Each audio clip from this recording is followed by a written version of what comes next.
What if I told you that no one can truly love you until you embrace the parts of yourself you fear the most? You can read all the books, recite all the affirmations, watch every video promising to teach you self-love, but if you don't get this one thing, the love you're chasing will always feel distant, fleeting, slipping through your fingers just when you think you've got it. Today, I'm not here to give you theories, empty concepts, or the same old stuff you've heard 1,000 times. What I'm sharing is a truth that can shift not just how you see yourself, but how you connect with others. It's so simple. It hurts to realize you've overlooked it for so long. The love you seek out there can only bloom when you make peace with the parts of yourself you've tried to hide, avoid, or silence. You're not here by accident. There's something inside you, even if it's small, that knows there's a better way to love, a way that isn't this roller coaster of need, expectations, fear, or some prize you earn by being good enough.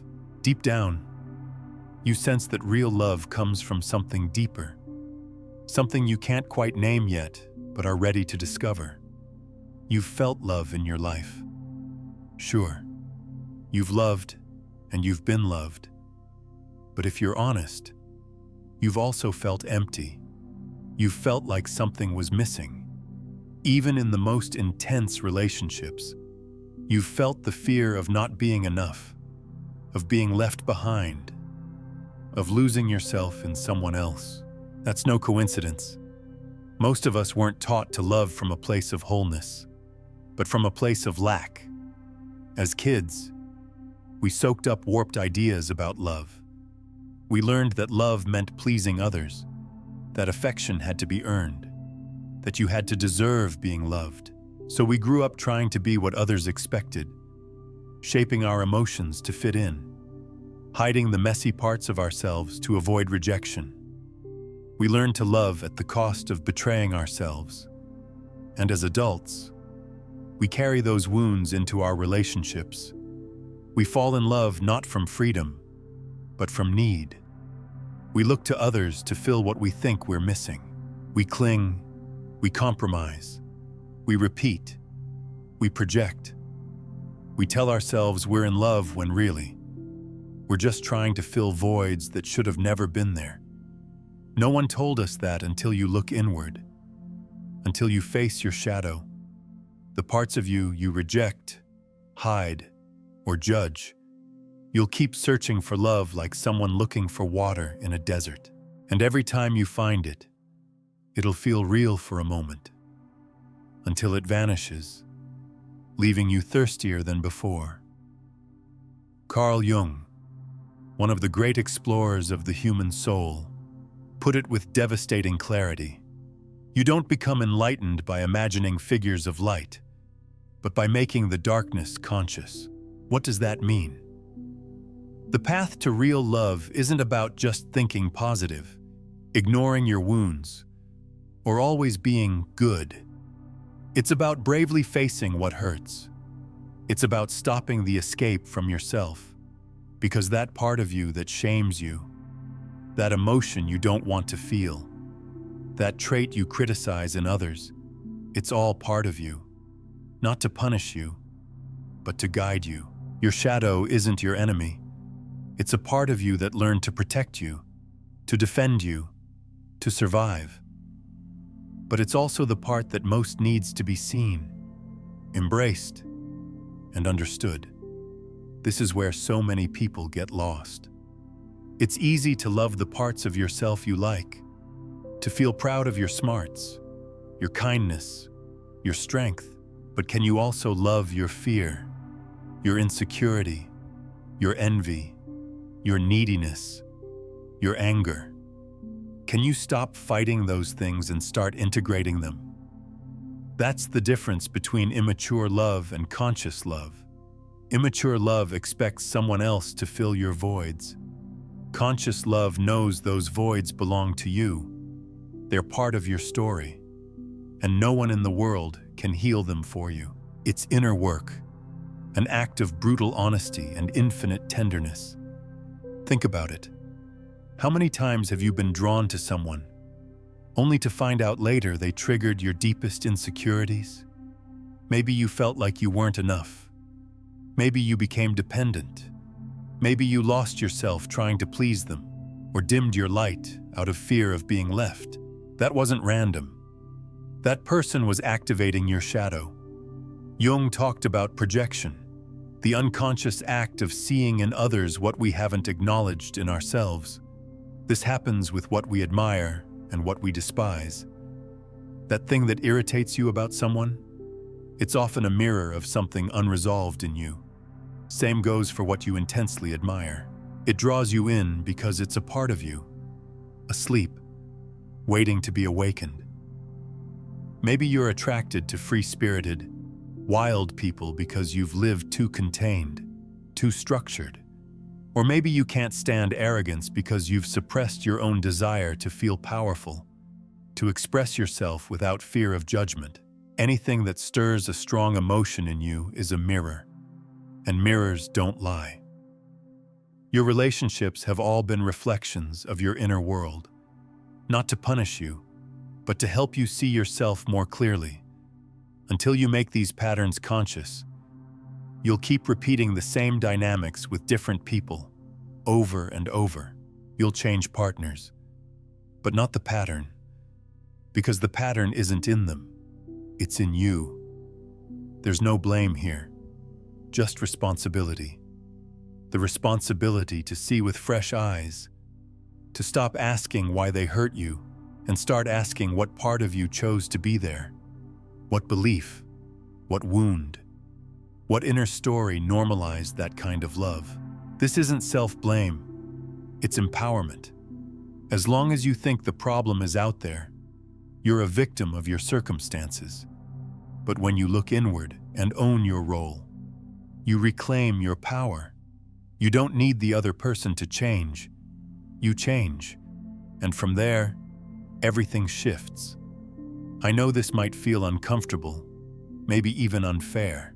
How can I be responsible for my wounds when others hurt me? You're right. It's not your fault what happened to you, but it is your responsibility what you do with it. You can keep living from that wound, or you can turn it into wisdom. You can keep chasing love like it's a lifeline, or you can become the source of love you've always craved. This is the big shift, the moment you stop looking for love out there, waiting to be found, and start cultivating it within.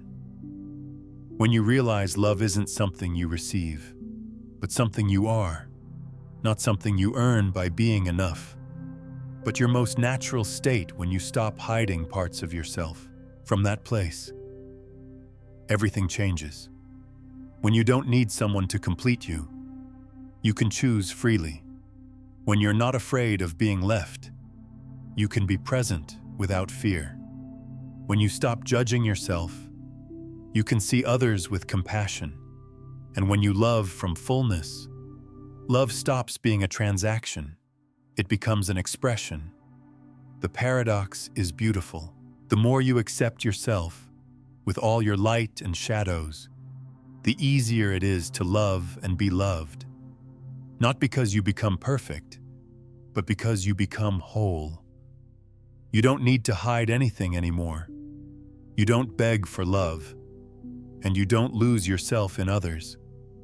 You're at home in yourself, and from there, you start seeing relationships differently, not as a shelter from your emptiness, but as a sacred space to share your abundance, not as a lifeboat, but as a clear mirror where you can see yourself, learn, and grow. Above all, it's a chance to live love not as a need, but as presence. Think about it for a second. How many times have you felt stuck in a cycle? You change partners, environments, even parts of yourself, but somehow you end up feeling the same sense of abandonment, the same fear of rejection, the same need to prove your worth. Even if the person in front of you is different, the feeling is the same. That's not chance, that's a pattern. Every pattern is a call, a message from your subconscious saying, there's something unresolved here. There's a wound that hasn't been seen. Relationship patterns aren't mistakes, they're guides, and even though they hurt, wear you down, make you doubt yourself, they have a higher purpose, to show you yourself, to reveal what you still need to integrate, to bring you back to the root of your story. What you don't heal, you repeat, not as punishment, but as an attempt at resolution. There's a part of you still trying to fix what broke in your childhood. If you weren't seen, you'll chase someone who makes you feel important. If you were abandoned, you'll seek out people who promise to stay, even if they don't. If you learned love equals pain, you'll be drawn to relationships where suffering feels like part of the bond, not because you want it, but because your nervous system recognizes it as love. It's familiar, it's known, and the known, even if it hurts, gets mistaken for safe. This is one of the cruelest paradoxes of the human soul. We can spend our lives chasing what harms us just because it feels familiar. That's why breaking the pattern isn't easy. It's not enough to understand it logically or say, I'm done with this. It takes something deeper. You have to rewire your body, your mind, your heart. It starts with a choice, to stop running from yourself. Those draining relationships, the ones that leave you feeling less, that dim your light. They're echoes of the parts of you that still don't feel worthy. Until you turn toward those parts with compassion and strength, they'll keep sabotaging your ability to love freely. This isn't about blaming yourself. It's about waking up. Everything you've been through has meaning, even the relationships that broke you, the connections that confused you. They've all been leading you back to yourself, even if you didn't know it. To that moment when you decide to stop blindly following the script of your wounds and start writing the story of your healing. But to do that, you need to stop looking for answers only in others. You need to ask tough questions, questions that don't accuse, but reveal, questions that cut through excuses and get to the core. What part of me chose this relationship? What deep need was I trying to meet? Where did I learn that love has to hurt? Who am I trying to save? Who am I trying to prove my worth to? These questions aren't here to punish you. They're here to light the way, because every answer brings you closer to the root. And when you reach that root, everything can change. Right there, where you thought there was only pain, there's also a seed of freedom. A chance to do things differently, to choose differently, to love yourself enough to stop betraying yourself for affection, to respect yourself so much that you can't stay where you can't be you. But this process isn't a straight line. Don't expect a clean or quick transformation. There'll be moments of doubt. You'll slip back into old patterns. You'll be tempted to return to what no longer serves you. That doesn't mean you've failed. It means you're moving, rewiring a whole system that's been running on fear for years. Fear doesn't vanish overnight. You face it, breathe through it, embrace it, and slowly, it loses its grip on you. That's why one of the most powerful things you can do is learn to observe yourself without judgment, like a scientist of the soul, with curiosity, presence, and honesty. When you feel a strong reaction, don't push it down, watch it. When someone triggers an overwhelming emotion in you, whether it's desire, anger, frustration, or attachment, pause. Ask yourself, what's being touched here? What part of me is speaking?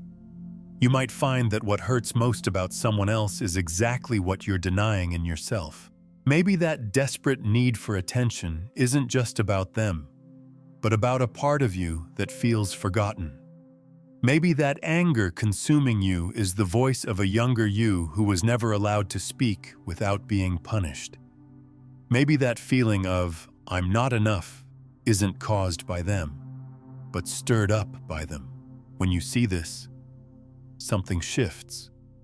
You don't need to fight the relationship or make the other person the enemy. You see the conflict as a doorway, and by stepping through it, you reach a deeper understanding of yourself. That's what makes relationships teachers, not because they're perfect, but because they reflect, with mathematical precision, what you haven't yet integrated. Every time you choose to look instead of blame, to grow instead of react, to heal instead of repeat, you're rewriting your story. You're coming back to yourself. But it takes a conscious choice. The choice to stop chasing love like it's a cure and start creating it like you're tending a garden, with care, patience, and presence.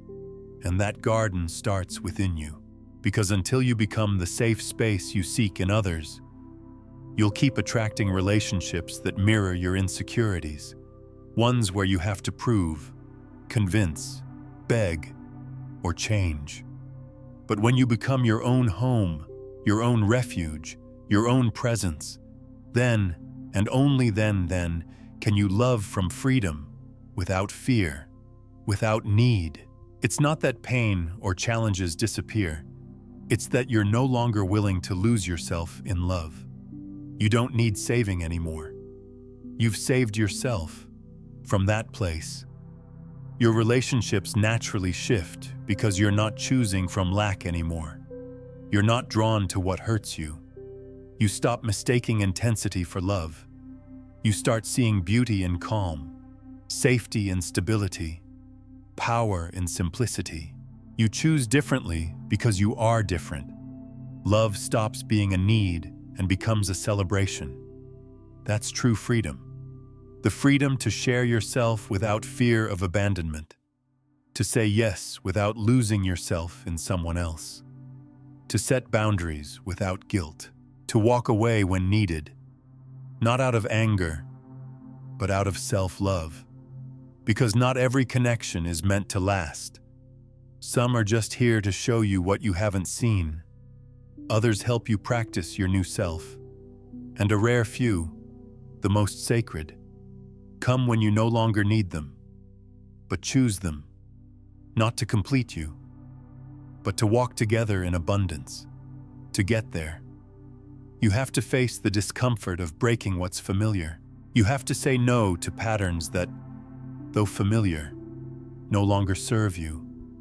You have to sit with the emptiness, the silence, the waiting. You have to resist the urge to go back to what you've outgrown. That's when you grow the most. In that uncomfortable pause where you used to rush to fill the void with someone else. Now you stay with yourself. You hold yourself, listen to yourself, embrace yourself. In that quiet act, you're healing generations of abandonment. You're rewriting your story from within. One day, if you keep going, you'll look back and wonder how you lived so long, disconnected from yourself. How did you believe you had to become someone else to be loved? How did you survive being half silence, half surrender? You'll be shocked to realize it wasn't you who wasn't enough. It was your wound speaking for you. Something profound shifts when you stop seeing yourself through the lens of your lacks. When you stop measuring your worth by how much you're wanted, how indispensable you are, or how well you kept someone from leaving. Instead, you start really feeling, that your existence needs no justification.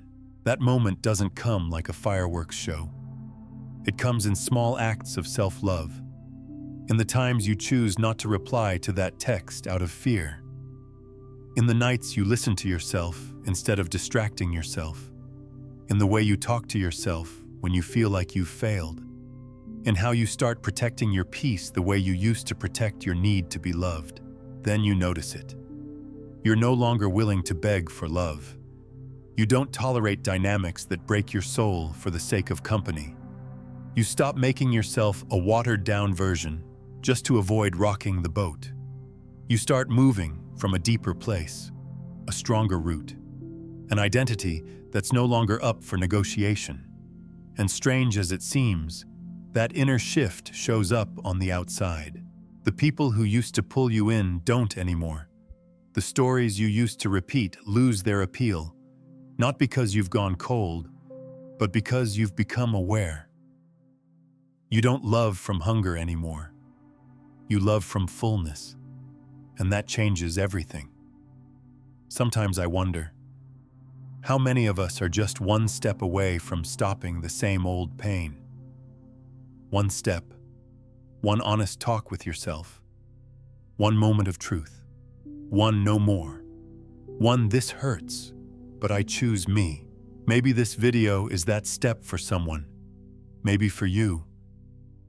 If something in what you're hearing is hitting home, if something inside you is stirring like you've been waiting for these words for a long time, I want to ask you something, not for me, but for what this community stands for. A space where you don't have to pretend, where speaking your truth isn't weakness, and where healing is allowed. Subscribing to this channel is free, but it's more than that.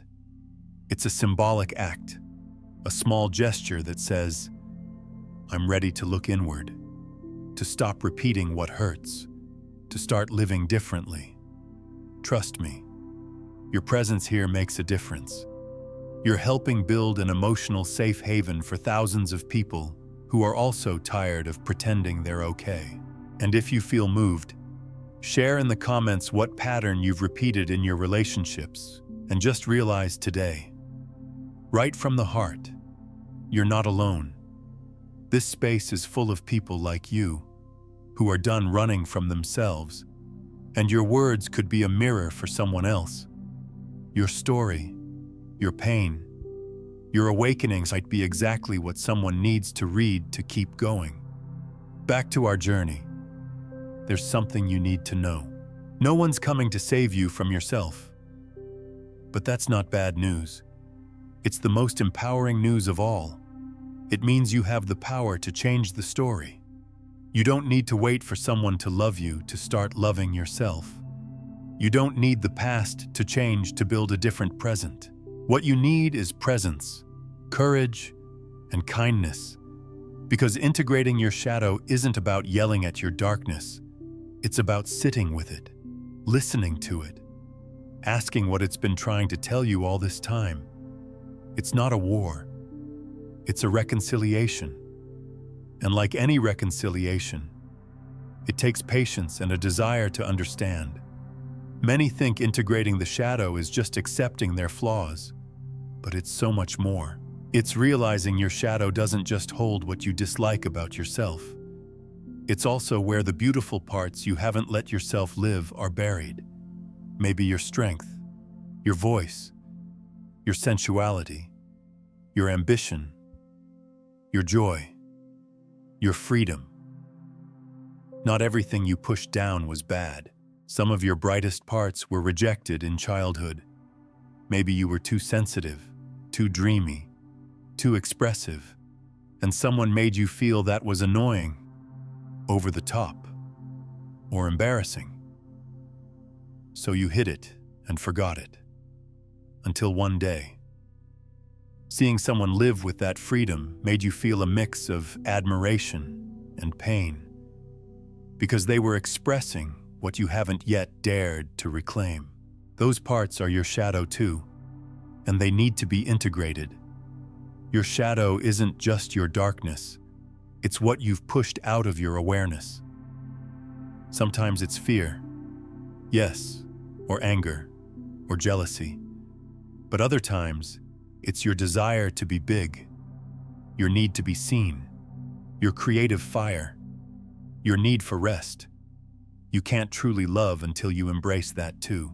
That's why this process isn't just healing, it's recovery, reintegration, remembering who you were before you learned to fragment yourself, before you were taught to fit in, to be quiet, to make yourself invisible. Coming back to yourself isn't easy, but it's deeply liberating. When you do it, you no longer need to convince anyone of your worth. You're not afraid to be who you are. You stop settling for emotional scraps because you understand something you used to just say without feeling. You are already whole. From there, relationships stop being a roller coaster. They become rivers. They flow. They're spaces of expansion, not constant pain. They're fire that warms, not burns. That's the beauty of this path. At the end, everything you thought you'd lost wasn't out there. It was waiting inside you. You didn't know it, but you were already home. Some things can't be grasped with just the mind. Some truths hide in the body, and until you learn to listen to it, you'll stay trapped in patterns you can't explain but can feel. Your body holds the memory of everything you've lived through, the times you stayed silent, the moments you pretended to be okay, the situations where you felt you had to be less to be loved. That story doesn't vanish with pretty words. It's released by feeling it. That's why.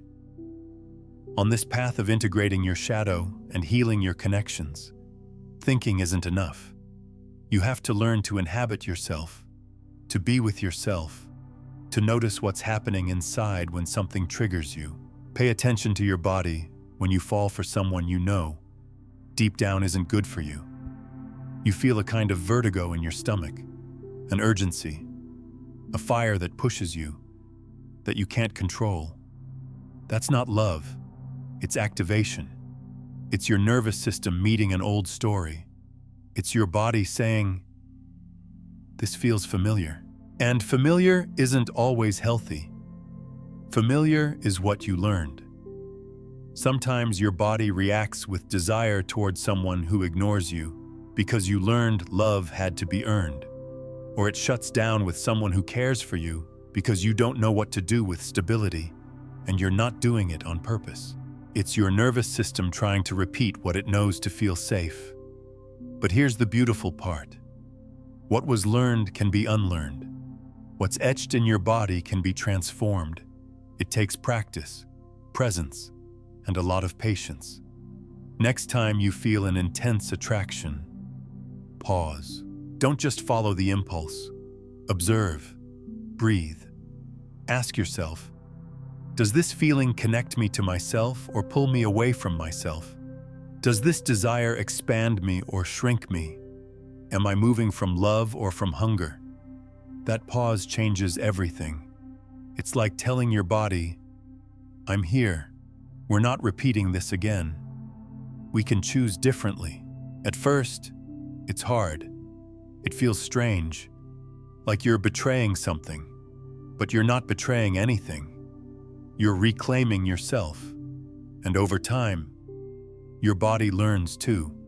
It learns that love doesn't have to hurt, that you don't need adrenaline to feel alive, that you can breathe easy in a relationship, that you don't need drama, games, or constant anxiety to feel loved.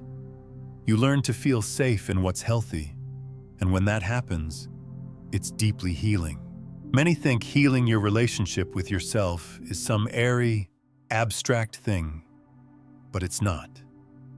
It's lived in the everyday, in how you talk to yourself when you're alone, how you comfort yourself when you feel insecure, the times you hold yourself without seeking outside validation you once thought you needed, and how you let yourself enjoy without guilt, rest without justifying it, cry without feeling it makes you weak. That's why real healing shows up not just in how you relate to others, but in how you relate to yourself when no one's watching. That's the key. And in the middle of all this, I want to pause to genuinely thank you for being here, for listening, reflecting, for giving yourself permission to feel. That's no small thing in a world that constantly pushes us to ignore ourselves, to keep going like nothing's wrong. You chose to stop, to listen to yourself, and that speaks to your courage. Thank you for being here. Thank you for sharing this space with me, with this community. If you've made it this far, I'd love to know where in the world you're watching from. Drop it in the comments. It's so beautiful to see how we're coming together from different corners of the planet in this search, knowing you're not alone, that there are others like you, also walking inward, also trying to love for real, that connects us. And in the midst of all the noise, that's deeply hopeful. Back to our inner journey. There's something else you need to know. Your shadow doesn't just affect your romantic relationships. It sabotages your friendships, your projects, even how you see your future. If there's a part of you that believes you don't deserve fullness, you won't let yourself have it. You'll know you're capable but hold yourself back.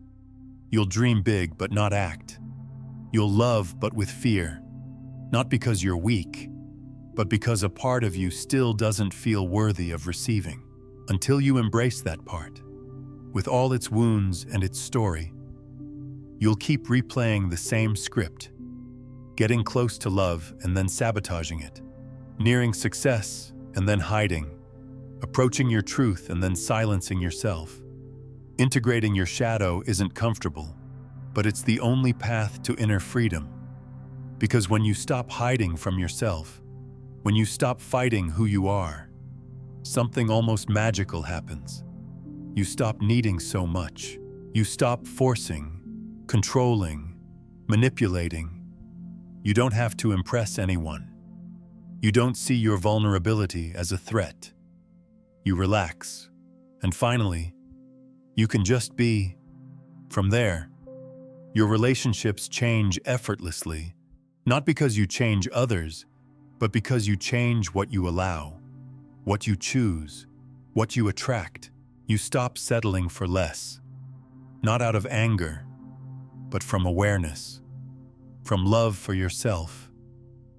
It's like your emotional field clears, like your vibe shifts, and without realizing it, you start surrounding yourself with people who resonate with your authenticity, not your wounds, with your calm, not your chaos, with your truth, not your fear.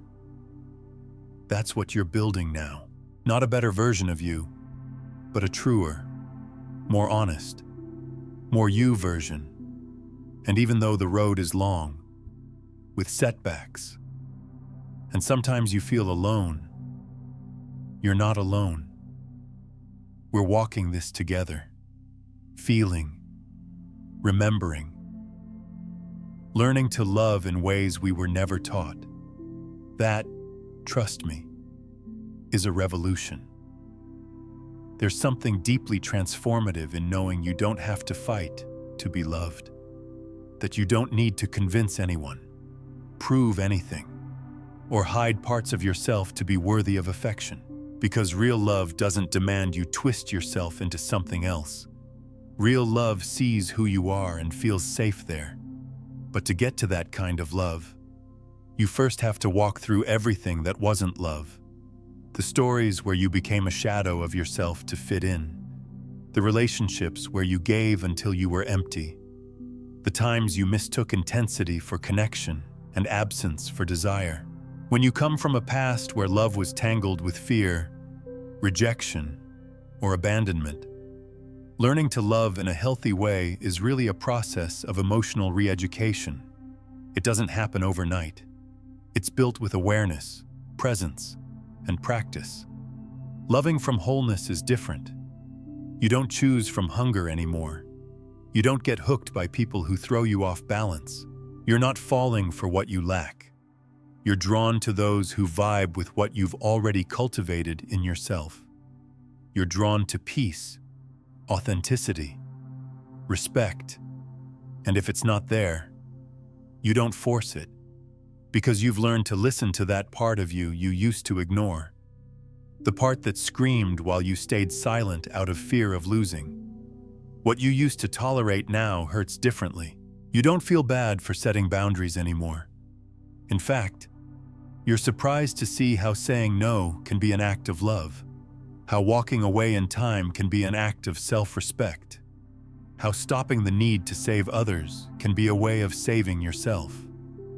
In this new phase, you take responsibility for yourself, not from judgment, but from kindness.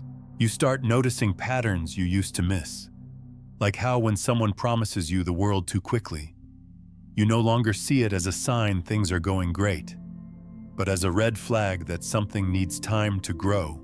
Or how when someone plays push and pull games, you don't feel that old adrenaline. You feel tired, and you choose not to play. Recognizing real love doesn't always feel like a rush.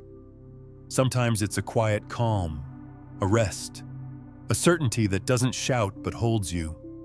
It's looking at someone and feeling, here I can be myself. Here I don't have to hide. And yet, when that kind of love shows up, we often sabotage it. Why? Because when you've spent years connecting from a place of hurt, healthy love feels foreign, even boring. No drama, no games, no peaks of anxiety followed by euphoria. Just calm, consistency, honesty.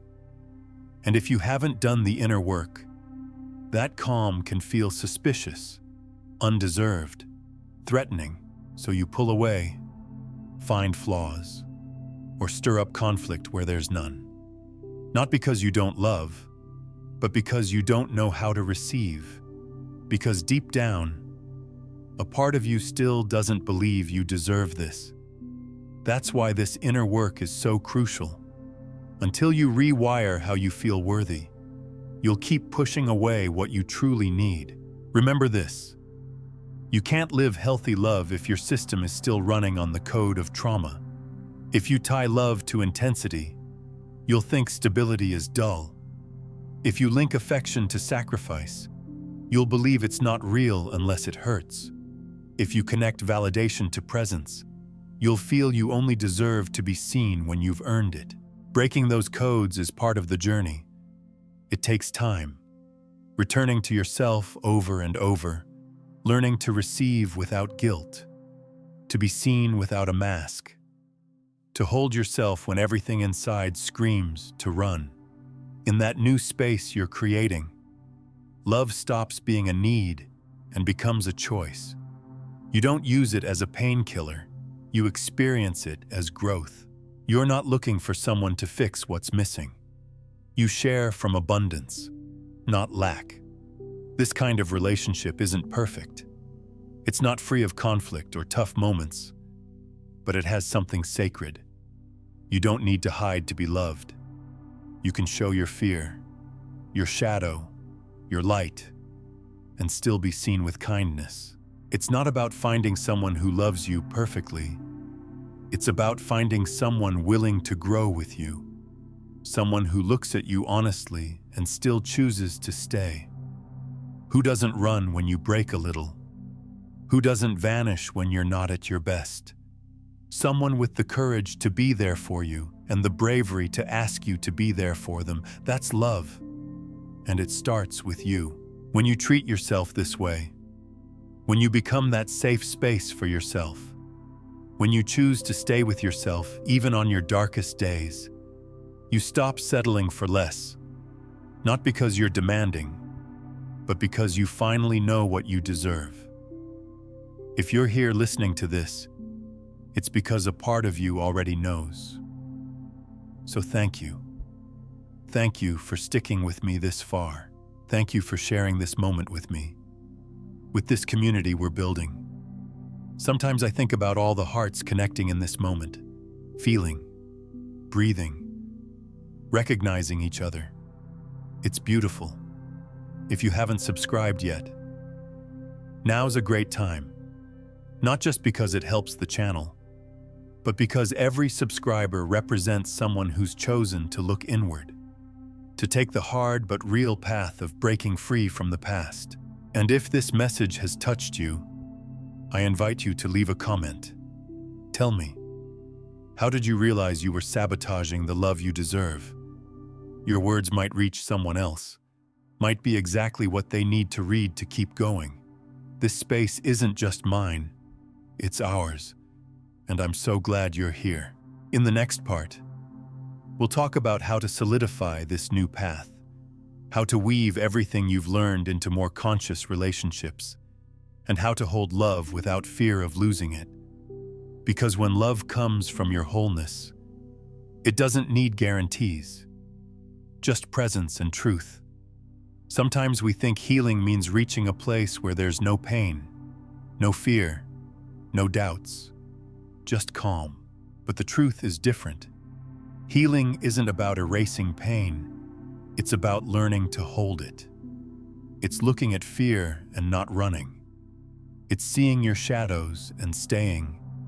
It's falling and, instead of punishing yourself, offering yourself a hand. That's the kind of love that changes lives. Not the one that promises happy endings, but the one that chooses to walk with you, even when you're out of strength. And that love? You have to learn it with yourself first. Because real love isn't a destination. It's a practice, a way of being in the world. It's like breathing, sometimes deep, sometimes shaky, but always there. You won't always get it right. There'll be days you slip back into old habits, when it hurts more than you expected, when you wonder if all this effort is worth it. The answer is yes, always yes, because every step you take toward yourself breaks the cycle of abandonment, the chain of heartbreak, the repetition of trauma. Every step toward your truth tells that wounded part of you it doesn't have to hide anymore, that you're here to take care of it. That wound you carried so long, it wasn't weakness. It was just a part of you that needed love. When you finally get that, something shifts. You stop looking for someone to fill your voids. You stop doing emotional acrobatics to hold the attention of someone who can barely hold themselves. You stop accepting crumbs disguised as love because you finally know what it feels like to give yourself what you need. You know what it is to love yourself without conditions. And then something new emerges, not from outside, but from within. A sense of calm, of rootedness, of quiet strength. A certainty that doesn't need to shout. I'm okay. I'm here. I haven't abandoned myself. From there, your relationships stop being battlegrounds and become spaces of connection. You don't need to defend yourself from everything. You don't need to convince anyone. You don't need to pretend it doesn't hurt, because you've learned to face your pain without letting it destroy you. You've learned to hold your sadness without letting it drown you. And above all, you've learned not to run from yourself. That's freedom. The most beautiful part? You don't need to be perfect to get there. You just need to be honest. To have the courage to stop seeking outside what can only grow within, and to commit to yourself, even when you don't know how, even when you forget some nights, even when you stumble. It doesn't matter how many times you lose your way. You can always come back to yourself. Every no you say when you would have said yes out of fear. Every boundary you set without guilt. Every time you choose your peace over the chaos that used to thrill you. Every embrace you give yourself after a fall. That's love. And trust me, that kind of love doesn't go unnoticed. It changes how you walk, how you talk, how you look. It changes your energy. And then, without realizing it, you start attracting people who see that energy because they're doing their own work too. It's not about luck anymore. It's resonance. So if it hurts today, if you're in the middle of the process, if some days you feel like you're not moving forward, don't stop. You're not doing it wrong. You're growing, shedding old versions of yourself that can't go where you're headed. That takes time, kindness, and letting go of the perfection you were told you needed to be worthy. You don't need to be more to be loved. You just need to be all of you. Your story, your shadow, your light. Because when you love yourself fully, you stop waiting for someone to complete you. And from there, relationships stop being lifelines and become bridges. Thank you for giving yourself this space, for sticking with me this far, for letting yourself feel in a world that's always rushing. You chose to pause and look inward. That's a quiet revolution, one that starts in you but ripples out to everything you touch. If you've made it this far, I'd love to know what city or country you're watching from. Drop it in the comments. Seeing all those messages, all those places, all those hearts connecting from different corners of the world. It reminds me we're not alone. There are so many of us, waking up at the same time, learning, feeling, healing. And if you haven't yet, subscribing to the channel is a way to keep sharing this journey together. It's free, but it carries huge value because every new subscriber helps this message reach further to someone who might need a word to hold them up today, a truth to remind them they deserve to love themselves. So if this hit home, if it felt like it was meant for you, consider subscribing, and if you feel called, share it. Not for me, for those who are where you've been.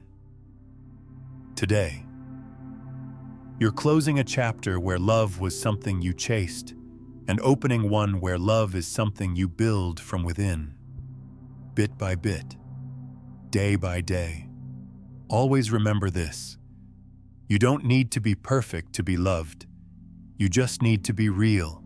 Thank you for being here, for being part of this, for letting yourself feel. We'll meet again in another video, another story, another moment where our souls cross paths. Until then, take care of yourself the way you wish you'd been cared for. Speak to yourself like you speak to the person you love most, and never, ever abandon yourself again. See you soon. Until next time.